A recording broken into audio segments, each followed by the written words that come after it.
Both the US and the UK now have national debts over 100% of GDP. This is definitely not good, and this video explains why.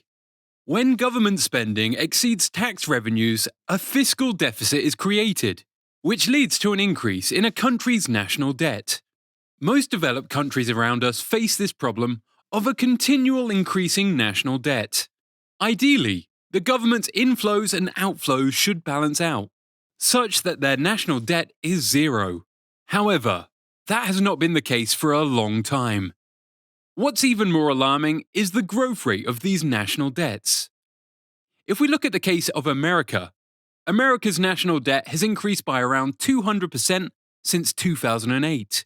And considering the current impact of the pandemic on economies around the world, I think it seems very unlikely that this growth of national debts would slow down.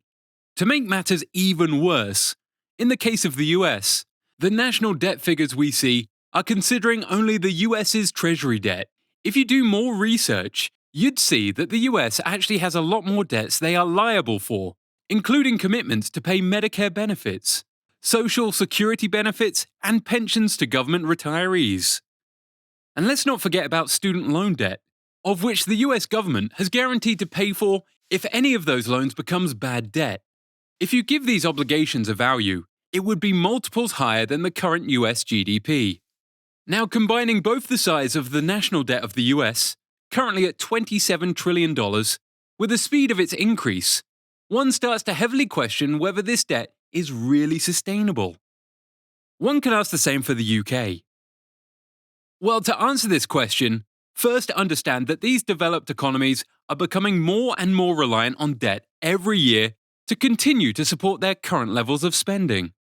Of every dollar spent by the US government, around 50 cents is borrowed. And so there is a point at which sustaining our economies through borrowed money becomes unsustainable. As for the exact level at which national debt becomes unsustainable, it depends on many factors, but an important one is interest rates.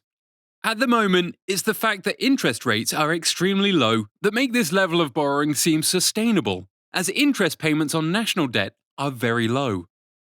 However, if interest rates for the US or UK national debts were to ever spike to around, say, 10%, they would either have to default on their national debts or have to resort to much higher levels of money printing to cover interest payments, which could create dangerously high levels of inflation.